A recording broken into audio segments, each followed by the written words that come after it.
everyone, and welcome to today's Play Attention special webinar. I want to wish everybody a happy new year. I hope your new year got off to a great start. Today, we're going to be talking about play attention and why it should be in your curriculum. So again, I appreciate you taking the time to spend it with us for a little bit today. My name is Amber, and I will be your host. Just a little bit more about myself. I have spent the last almost 20 years in secondary and post-secondary education, really using play attention to help individuals reach their potential. I've also spent some time doing grant writing as well. So we'll touch base a little bit at the end on funding streams. So again, I can always help you with that, and we'll touch base at that at the end. But we are recording this webinar today. So if you have to leave early, or if you'd like to share it with a colleague or someone else, you're going to be able to do that. We will send that out via email a little bit after the webinar ends today. Also, if you have any questions during the webinar today, you can go ahead and type them in the chat box down below.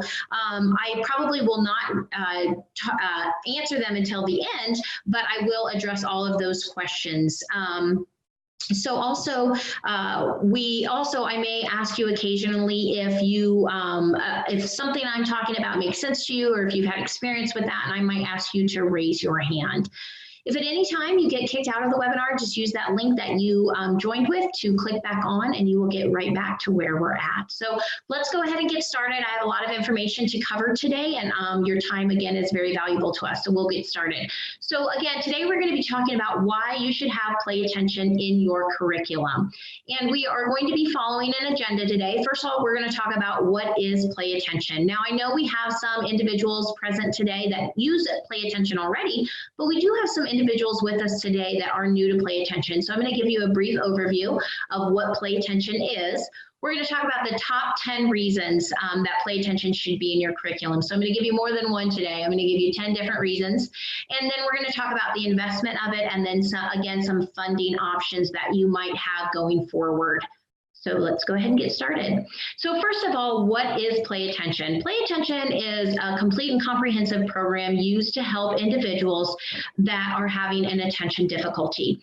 Specifically, we work to build executive function. So if you have heard the term executive function before, go ahead and raise your hand.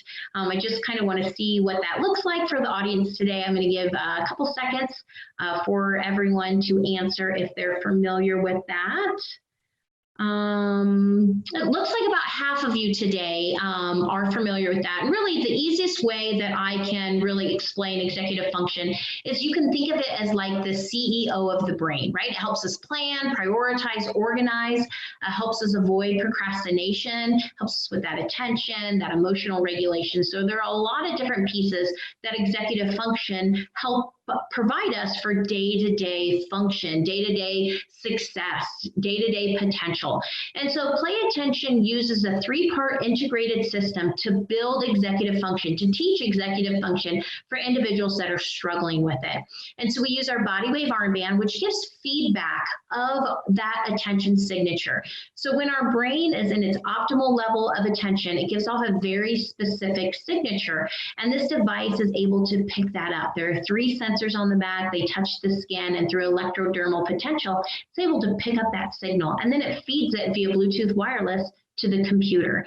And it works in conjunction with those cognitive training exercises you see down there, and those can be mixed and matched to really help individuals build what cognitive skills they're struggling with most. Now, every single one of our exercises works on attention, they work on impulse control, and they work on processing speed, but each of them have a little bit different area that they address. And then finally, our third piece is our behavioral shaping program, and that really helps with those self-distracting behaviors and helps us build that self-regulation and really gives us that ability to control those as we go through. So that's a very simple overview of what play attention is. Now, the great news is next Wednesday, January 8th at 1 p.m. Eastern Time, we are having a regular webinar that's going to go over in great detail play attention, how we customize it, what it means for you, what it could mean for your school, for your child, whatever the case may be. Those webinars are free and they're recorded. So if you're interested in learning more about play attention than the little bit that I touched on today, all you have to do is type webinar in the chat box, and we will make sure that you get registered for that after the webinar is over today. So again, Play Attention uses 3 pieces to integrate it to really help build that executive function for individuals.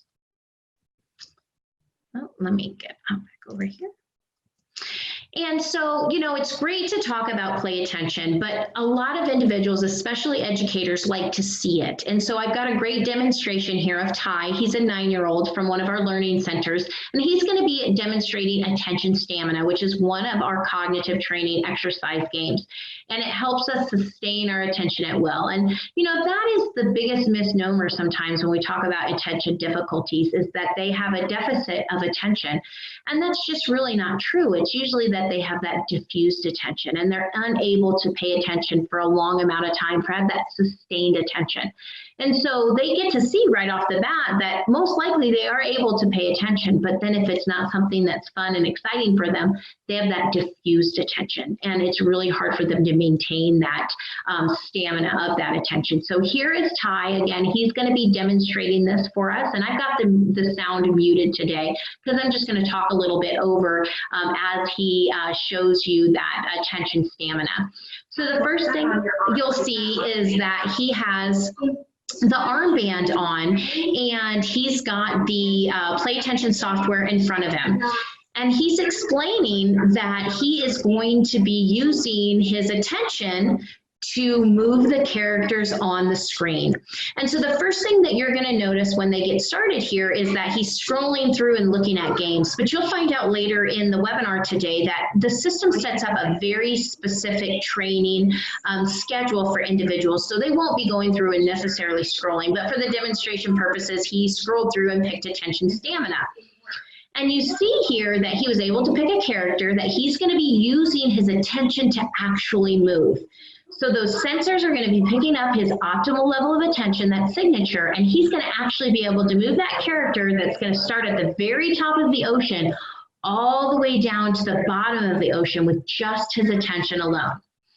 So the first thing that you're going to notice on this video is that the graphics are very simple, and that's on purpose because a lot of times individuals that are struggling with attention difficulties or weak executive function, they struggle with that hyper focus in on technology. So our graphics are very simple. They're low stimuli graphics, so we don't have that to compete with.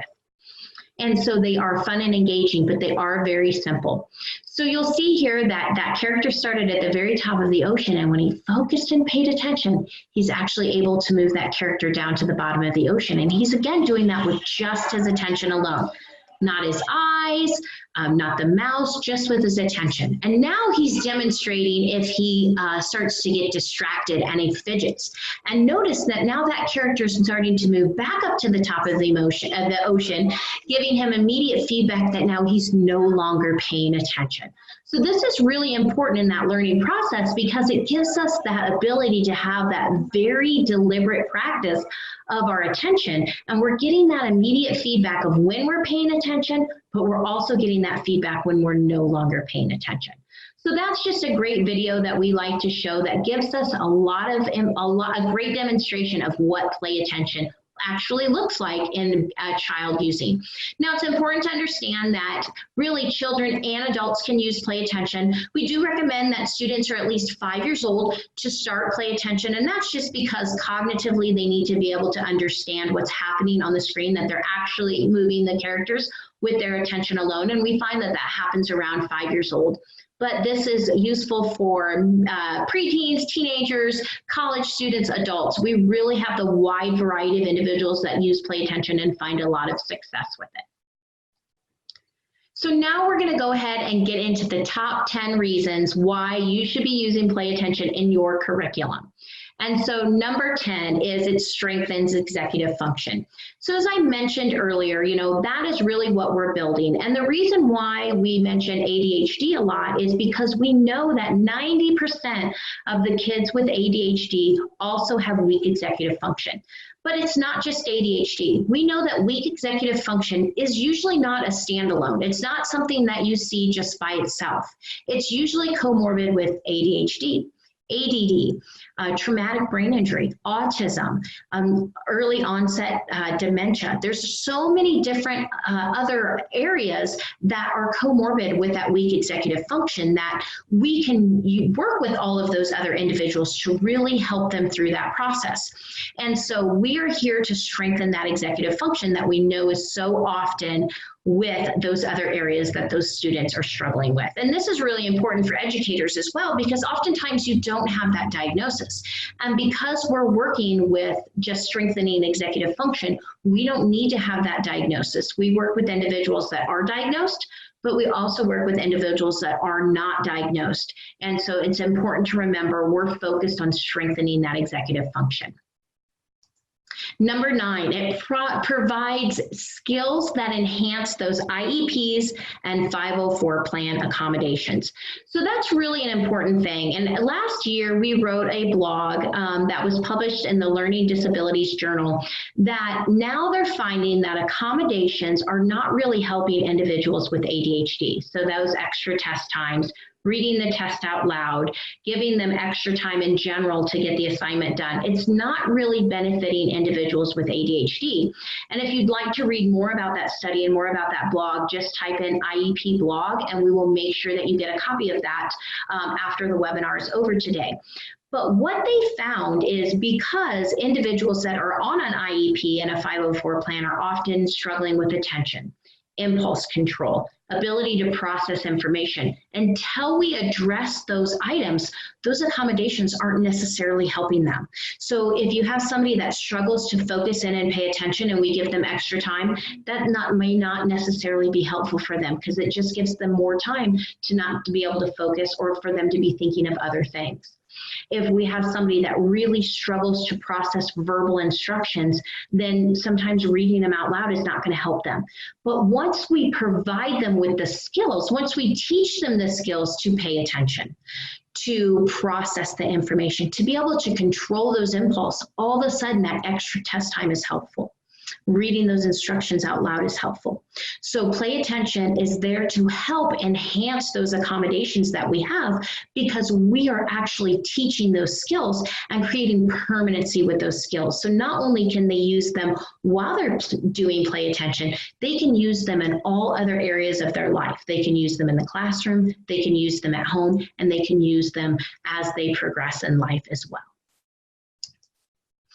Number 8, play attention has educational correlates for the different cognitive training exercises we have. So I mentioned earlier, we have different cognitive training exercises, and you saw Tys demonstrate attention stamina.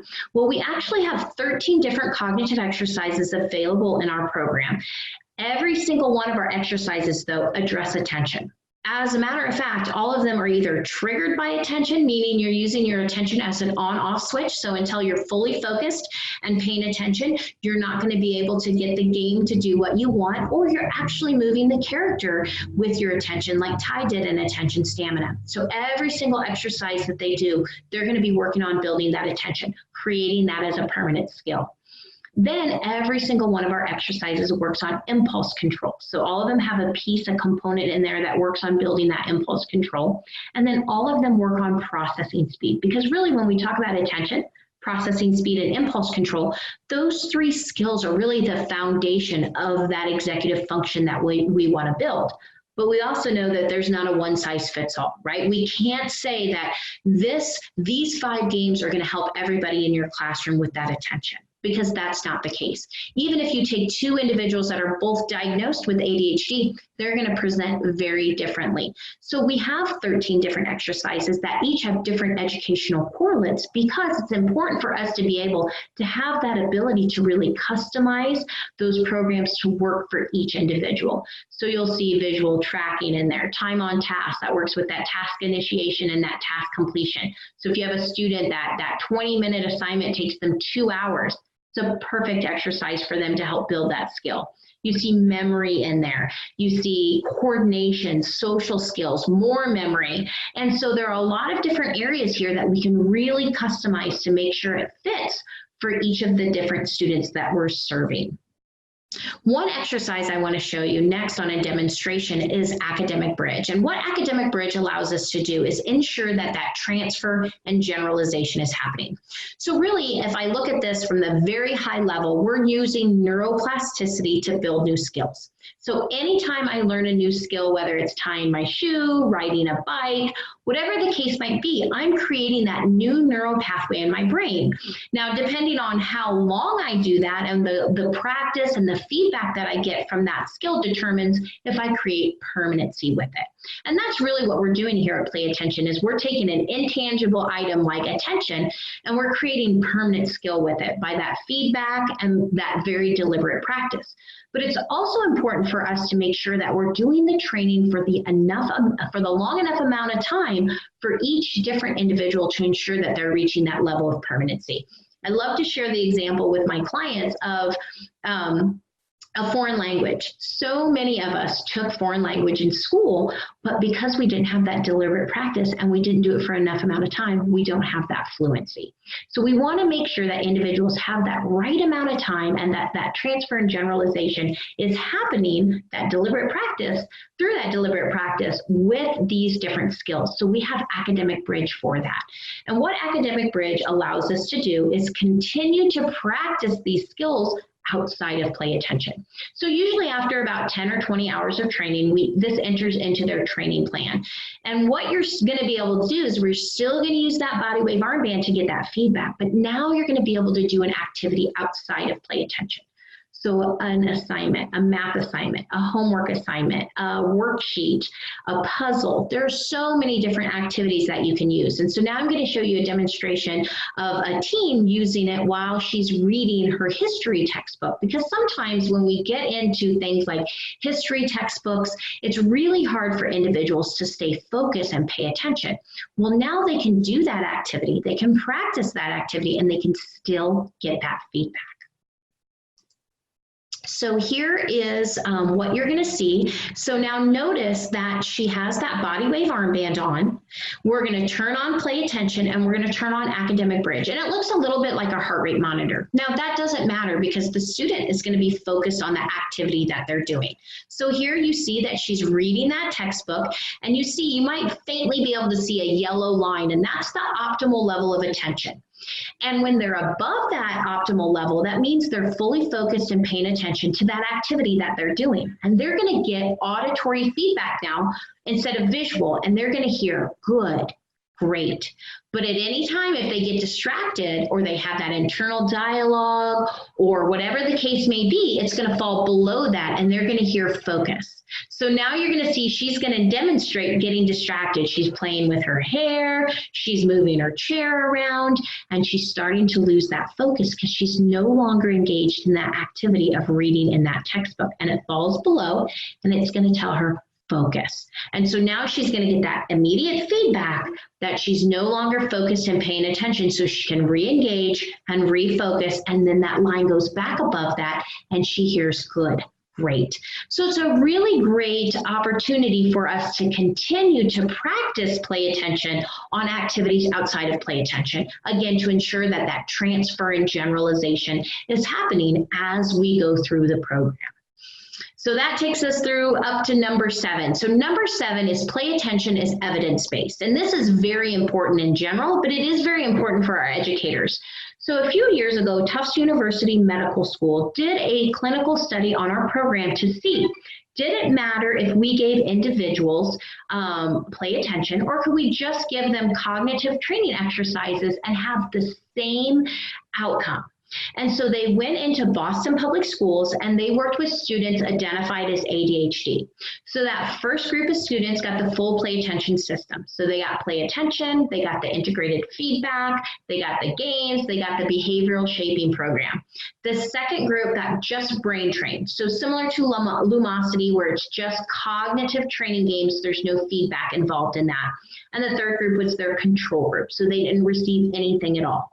At the end of the study, the Play Attention group was the only group that had universal improvements in academics, social, behavioral, as well as executive function. So really great results showing compared to just cognitive exercises, Play Attention had better results for those students in the long term. Then they wanted to see, okay, if we take play attention away and we come back after a certain amount of time, what are those results going to look like? So they took away play attention. They went away for 6 months. They came back after 6 months and they reassessed those students. And they found that that play attention group still had universal improvements in academics, social, behavioral, as well as executive function. So again, great results, not only showing adding those in helped us build those skills, but it helped us create permanency with those skills. Now we have those studies available, so if you'd like to read over those studies and learn a little bit more, you can just type in tough studies in the chat box and we will make sure you receive those after the webinar is over. Number 6, and we've talked a little bit about the body wave armband, but we have the most advanced feedback technology, similar and inspired by NASA technology. So that is our body wave armband. So you saw it in the video a couple times now, but here it is. It's not very big. It fits in the palm of my hand. It's Velcro, so it can fit on a lot of different students. It's just that Velcro there. Even if you have little tiny ones, it doesn't have to be on their arm. It can be on their leg. Basically, as long as those sensors are touching skin, it's able to pick up that activity. Everything is fed via Bluetooth wireless. It just plugs into the interface box here, and then there's a dongle that plugs right into your computer, and there you go, you're good to go. You can move it to different computers as long as you have that software installed. It can be used on multiple different students. You have one armband, it can work on a lot of different students. It's very durable. That's one thing that I know educators are very interested in. We are in over 650 schools in the United States, and they work day in and day out with their students. And again, this has got a nice little sleeve in there to make it more durable, to protect the equipment in there.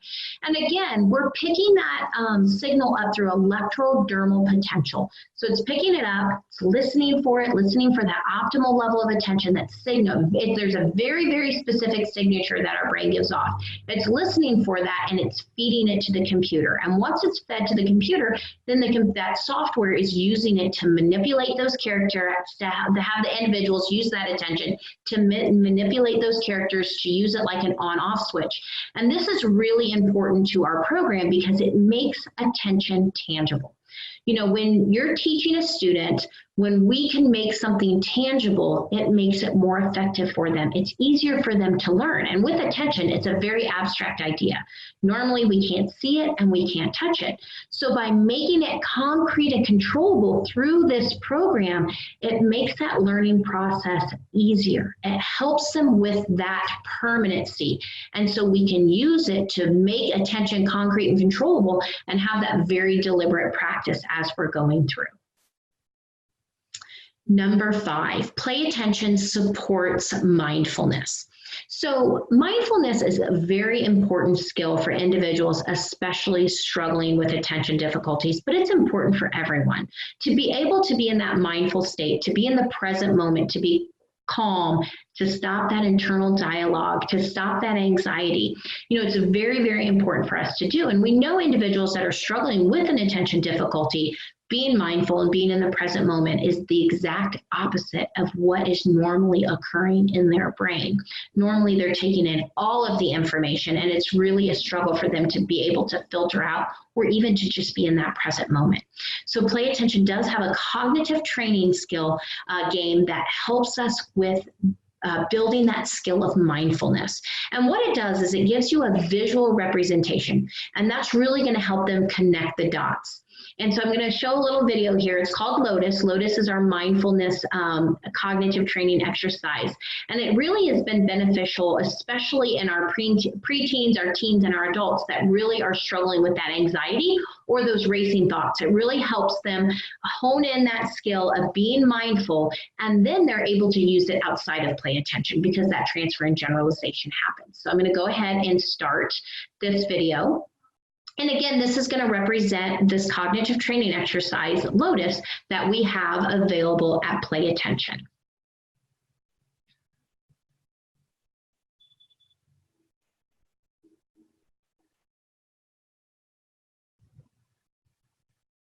So what you're going to see here is the characters in a yoga room, and there's a lotus flower in front of them. And when they're able to fully focus, pay attention, and be in that present moment, they're going to be able to open that lotus flower one petal at a time. And that's going to give them that visual representation, that feedback of them being in that mindful state. Now, anytime if they lose that attention, they start to have that internal dialogue, they start to get anxious, whatever the case may be, that petal will start to close, now giving them feedback that they're no longer in that mindful state. So it really helps give them that visual representation of being mindful so they can use this skill outside of play attention. And it is one of our newer games, and it has been very beneficial because one of the things that we see with weak executive function is that anxiety. And that's number 5. So now we're going to look at number 4, and this is really where it's getting into the great things that educators really love about play attention and why it will be a benefit in your curriculum.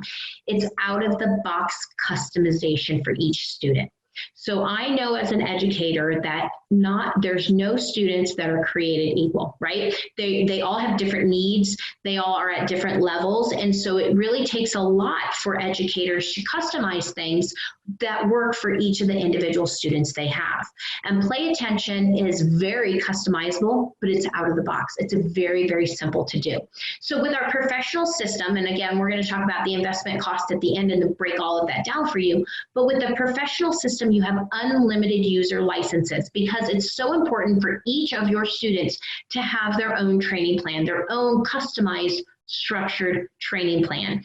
And play attention allows you to do that. And it's a very, very simple to do. So each of your students are going to have their own login, and you're going to see that up there on the screen. That's what that looks like. They can customize it. They can put a little picture in there. You're going to have opportunity for a child, a teen, or adult interface. They look a little bit different, male or female, and they're just going to put in their name and their username and a password. You can add things like, do you want them to be able to journal? Do you want a rewards program? Do you want stars on there? Do you want the artificial intelligence sheer genius to do all of the heavy lifting for you? And I'm going to explain what some of that heavy lifting is here in a minute. And so it's very simple. It takes just a couple seconds to include all of that. And you can do it any way that you want. If you want it to be numbers instead of names for privacy, that can be done. It can be literally customized any way that you want to do it. And then to set up their training plan, then you go into Sheer Genius settings. You let Sheer Genius know how many games they're going to be playing every time that they play, and you're going to select the games that you want them to play when they play. And basically what's going to happen now is on average, we encourage an hour of training per week per individual. But we recommend that that hour is broken up. So depending on the age of your student, depending on their level of attention, it really will differ, but you'll be assigned an executive functions coach that will really help you determine that for your students. But on some of our younger students, we see 15 minutes 4 times a week is really effective for them. The games generally last about 5 minutes a piece. So for that, they're going to play 3 games every time they log on. So you're going to change your Sheer Genius setting to 3. You're going to select the different exercises. And normally we start with about 5 games for each student, because if we start with more than 5 skills, it can be a little bit overwhelming for them, or they're not getting those skills enough to really see that progress of that permanency and that happen throughout. So you're going to select the 5 different skills. And then what's going to happen when that student logs on, Sheer Genius is going to automatically load 3 games for them to play. All the student will have to do is click on that game. The game's going to run for 5 minutes, turn off on their own, and then they'll be able to play the next game. And then next time they log on, so maybe they're playing Monday, Tuesday, Wednesday, and Thursday for 15 minutes apiece. So they're going to log on Monday, they're going to play their games. Tuesday, they're going to log on, and Sheer Genius is going to select their games based off their performance last time they played. So every time that they're playing, they're always working on those exercises that maybe they're struggling with the most. And so it's very customized based off each student's gameplay, but it's very easy for you to manage as an educator, because once you set up that profile, Sheer Genius really does that heavy lifting for you. So basically when you check the box, always create Sheer Genius enabled a session, that's what it's going to do for you. It's going to make it very, very user friendly as you go through. Number 3, I couldn't remember, and my chat box was blocking that. Your student data is tracked and graphed and easily accessible. So As educators, so much of education now is data driven, right? We're data driven off standardized tests. We're data driven off numbers. I mean, everything in education now is tying back to data. And so a lot of times we spend a lot of our times working on that data and not getting that one-on-one that we need with the student. And so that's another fabulous thing that Play Attention will do for you as an educator, and why not only all of those great things I've showed you up until now, why it will benefit your curriculum, but the fact is it's going to track all the data for you for each of your students without you doing anything. So when you set up that student's user profile and they start to play, Sheer Genius automatically tracks all of their data from day one. Every single time they play, it's collecting data. And at any time, you can go in and look at individual games. You can look at all of their games correlated together. You can look at impulse. You can look at attention. There's so many different ways that you can correlate that data. And it is easily downloadable in a CSV or a PDF file. Also, another piece of data that that's implemented in this is our circle of success. And this is also great for educators, because when you set up a student profile, you're going to be able to set up a circle of success. And that is individuals that are involved in that student's success and helping reinforce those skills that they're learning. So it can be other teachers, parents, guardians, grandparents, aunts and uncles, whoever the case may be. You can add as many as you want. But what it does is after the student gets done playing, with just a click of the button, you can send their data reports directly to that person without having to download it, attach it to an email, find their email, send their email. It's all housed directly in that student's file. So it's very, very simple to use, and it's a great way to keep those individuals that are really invested in that student, updated on their progress as they go through. Number 2 is our focus assessment, which provides you with the ability for a pre, mid, and post evaluation. So because we're working with so many different individuals, different students, and at different levels, some have been diagnosed, some have an IEP or a 504 plan, some have not been diagnosed, don't have those plans. So we give you an ability to use this focus assessment. Now, this is a standalone outside of Play Attention.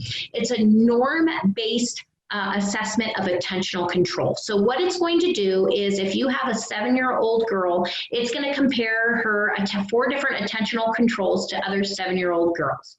And it's going to see, where does she fall at those 4 different areas in the norm? Is she below the norm? Is she on the norm? Or is she above the norm?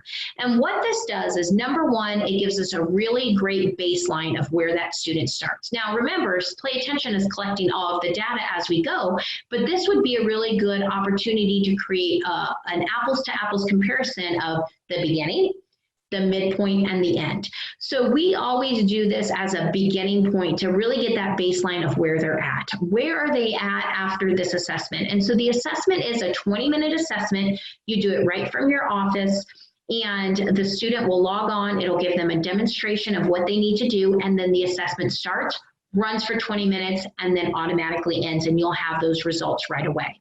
There's no reading or writing in it, so really students at any age are able to take this assessment. Basically what it's doing is it's having them do activities in a pretty boring, mundane, repetitive environment. So we're putting them in their least ideal situation and seeing how they perform. Because most of your students, you'll probably agree with, that if you give them something that they're passionate about, that they're super interested in, that's highly stimulating, they have no problem paying attention, right? They can even hyper focus in. But when something is dull and mundane and repetitive for them, that's when you start to run into that struggle with their ability to sustain that attention. So we're basically putting them in their least ideal situation to see how they perform. And again, it gives us a baseline, because every single one of these areas, the consistency, performance, impulsivity, and distractions, relate back directly to those cognitive exercises I showed you earlier. So we know if somebody's struggling with consistency, which is that 20-minute task takes them an hour. They start a million tasks and they don't finish any of them. One day they know their math facts, and the next day it's like they've never even seen them. So we know if somebody's struggling with consistency, and those are the kind of things that we traditionally see with that, then we can put in attention stamina, time on task, academic bridge, to help build those skills for them. Performance. We look at performance. Those are our slower processors, our daydreamers, individuals that struggle with their memory. So again, we have a lot of different memory cognitive exercises that we can really customize for them. Now we look at impulsivity just to see where they're at on the on where they are on the assessment, because every single exercise, remember, is going to work on that impulsivity. And then distractions, we're going to distract them, and we're going to see, is there, are they more distracted visually, or are they more distracted by noises, or both? And not only does this help us determine how we should set up their training, because maybe if we have a student that's very, very distracted by noises, that we're going to start their training with headphones, because yes, we want them to filter those auditory distractions in their everyday life, but we have to meet them where they're at and then build them up. And so the way we're going to do that is we're going to put headphones on them initially, and they're going to start to learn to filter the distractions in the game, but we're going to filter out those environmental noises for them. And then maybe after 20 hours, we're going to take those headphones off, and then they're going to start to learn to filter those environmental distractions on their own. So it gives us a really great understanding of, number one, where they're starting and how to set up their plan. Because this in another case is if we have a student that maybe can only make it through 10 minutes of that assessment. It's so hard for them because it's so boring that they can only make it through 10 minutes. Then we know maybe we need to start their play attention with only 10 minutes. And we start with 5 days a week, and then we build it up and we get to that hour for them. So this is a great way, and we, like I mentioned several times now, we started at the beginning, but we can also do it after 20 hours, because on average, we see after about 40 hours of training, that's when we see that permanency, which if we're talking an hour a week, 40 hours is about 8 months. So we can do this at 0 hours, but we can do it at 20 hours and really see where they're at. Do they need some more customization? And then we can do it post as well at that 40 hours. And what that 40 hours really tells us is it's an average. So it tells us, are they ready to graduate, or do they need more time? And I used that example earlier when I talked about foreign languages. A lot of us did not train in that language long enough to reach that permanency. So that's a very important point when we're talking about paying attention, is making sure that they reach that level of permanency. So for some of your students, it's going to be 40 hours, but for some of your students, it may be 80 hours, 140 hours. It may take them longer because of whatever other things they're dealing with or where they're at with that attention. But that's okay, because you'll know that and you'll still have access to the system and you'll continue down that training path. And remember, you do have a coach here at Play Attention that's always able to help you through that as you go.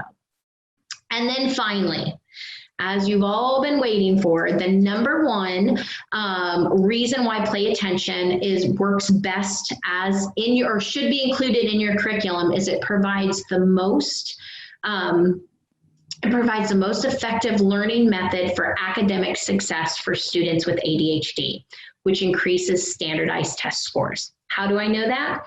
Well, we have another blog that we posted also about a year ago where there was a university in the UK that went into schools and tested different methods on students with ADHD to find what works to make them most effective academically and what tools were used to help increase their standardized test scores. Because as I mentioned earlier, so much of our academics now is tied to data, and some of that is standardized test scores. So at the end of their study, they found that there were 3 learning methods that were needed to make students with ADHD most effective academically. And if you're interested in reading more about that study, type in school blog and we'll get you that blog as well, and that has a link to that study. But the 3 things that were included were daily report cards. So those students needed daily feedback on their progress. They needed individualized goals, not overall goals of the class. They needed very individualized goals for themselves, and they needed a rewards program. Well, the reason why Play Attention is so valuable for you is all 3 of those things are included within Play Attention. So I'm going to show you what that looks like on our interface. So number 1, we're giving them feedback all the way through their game playing. So not only are they getting feedback of their attention as it's happening, as soon as the game is over, they're getting immediate feedback.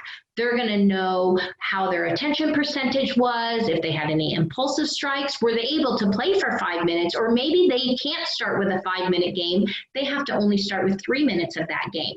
They're going to get that immediate feedback of where they're at. So they get that report card. Number 2, goal setting. So Play Attention through Sheer Genius sets up very specific yet small and manageable goals for each student based strictly off their gameplay. So each student, as they're playing, the Sheer Genius is collecting their game data. And after about 4 to 8 sessions, it's going to start setting individualized goals for that student based strictly only on their gameplay. So it's individualized goals. And basically what those goals are helping them do is get from that beginning level of that game to that intermediate level, intermediate to advanced, because as we progress through those levels, we are challenging ourselves and we're strengthening that skill. So those, again, those goals are very, very specific to that student only and their gameplay.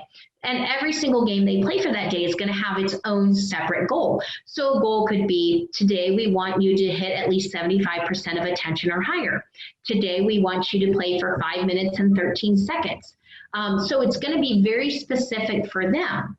So they're getting those goals, and they're small, manageable goals, again, because so many times it's hard for us to get to that goal because, number one, our goal is too lofty and we don't have a roadmap to get to it. And so these small, manageable goals are creating that roadmap for them to get to those different levels to continue to build those skills. And then those goals are related directly to our rewards program. So every time they meet a goal in each game, they're going to earn 1 point.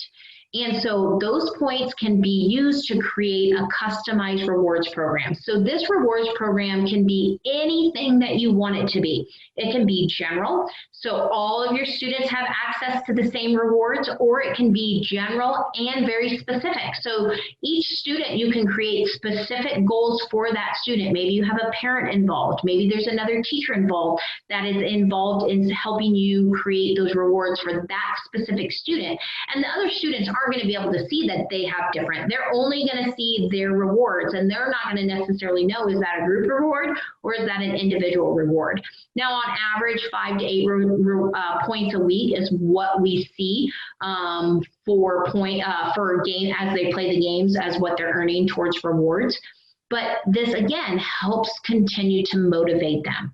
So, that's why it's so important is Play Attention is building those executive functions, that skills that they need desperately to be successful from day to day. Because most of the individuals we work with are very, very smart, but they struggle with that attention. They struggle with that impulse control. They struggle to stay organized, to get things done on time. And so by helping them build those skills, they are going to be more successful academically, which in turn is going to help them in the classroom.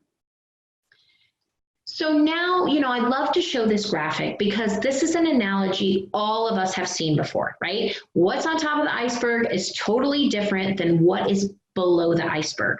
And so we want our students to do all of the things on the top of the iceberg, but we need all of the cognitive skills on the bottom for them to be successful up top. And Play Attention offers every single one of these skills within their program. So we really are the complete package to be able to help the different students customize it, but make it very, very easy to use. So now let's talk about investment cost. So our Pro system is a one-time payment of $2,495. And what that includes is unlimited user licenses, so you can enroll as many individuals as you want in the program. It comes with 6 cognitive training exercises. So actually the first 6 that you saw on the screen earlier are the standard games. There are 7 additional games that are add-on games. They range between $50 and $79 a piece, but if you wanted to add all of them in for your program, it's a $408 investment in that. We have no monthly fees. We have no subscription fees. Once you purchase the system is yours to keep and use as long as you like. You also have unlimited support, both technical and educational, through our executive functions coach. Also, if you wanted to add in that focus accreditation, it's an $800 fee, one-time fee to become accredited in that. And every time you do an assessment, there's a wholesale cost of $15. Sometimes that fits into schools' budgets, sometimes it doesn't. If that's not something that would fit into your budget, definitely something that we can help you with moving forward. And it's so important to understand that there's a 30-day money-back guarantee, and we provide you with the training that you need to use the system.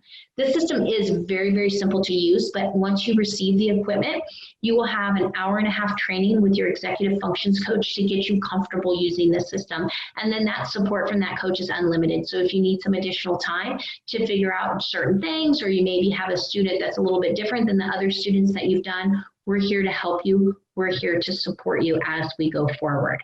Now, this is a fairly affordable investment for most of our school districts. However, I know some school districts struggle with funding, so that's where we talk about funding options. Because it is a lower investment point, you know, there are a lot of options that we can use going forward. Now, these are very general, and I don't know your specific school situation, but if you're interested in talking one-on-one about brainstorming opportunities, fundraising, grants, go ahead and type in funding consultation, and I will send an email to you, and we'll take some time, about half an hour, and we'll talk through some opportunities for you, some things that I've seen work with other school districts that Play Attention is working with. But some of the things, just as an overall options, when we talk about funding, grants, federal grants, state grants, local grants. Obviously, the lower you get down on the grant, the less strings there are attached. You know, when we're dealing with federal grants, there's a lot of data involved. There's a lot of reporting that needs to be done. And with this low investment point, it may not be, the cost benefit might not be there for that federal grant, but there are state ones that have less strings, and then even our local grants that really just like to have those stories that they can incorporate for their board or whatever the case might be. Local fundraisers. You know, we do a local fundraiser. My son is a swimmer, and so he's on our high school swim team, and we do a fundraiser for our swim team every single year. It's our stay-at-home fundraiser, and most of you have probably heard about that, where instead of having them sell paper towels and wrapping paper, or have a car wash, or have a bake sale, or all of those different things, we're asking, please just donate for X, Y, and Z. Generally, it's our banquet, it's additional things for our swimmers and divers, and we're asking just for donations. They don't have to do anything. We're just asking for that donation. And every year we've raised well over $1,000 with just a pool of 60 people. So just think, if you even just double that, the small, and they're anywhere between $25 and $150 donations. So it can be really small or big. So stay-at-home fundraiser has always been really, really beneficial. So something that you can think about. Business sponsorships. You may have a business, a very active business in your community that's willing to sponsor this program. You know, you can include their name. You can include that as you go forward. PTO or PTA. I know a lot of PTOs and PTAs have small grants available for classroom teachers, so something to look into. And then your local organizations, Rotary, Legions, different groups like that are generally the Kiwanis Club. A lot of those are very beneficial. Now, you may not get the whole $2,500 there, but you maybe can get a chunk here and a chunk over there, and you can put those pieces together. And again, we're here to help you with that. I usually, when I do a consultation with the school, I have you give me some information prior to when we are meeting, and I'll even do some searches for you ahead of time, so you leave the meeting with a little bit of some opportunities to kind of look at and see if any of those will work for you as you go forward. But again, it's really hard to get very specific in a webinar because everybody is very, very different. But we're always willing to have those conversations with schools.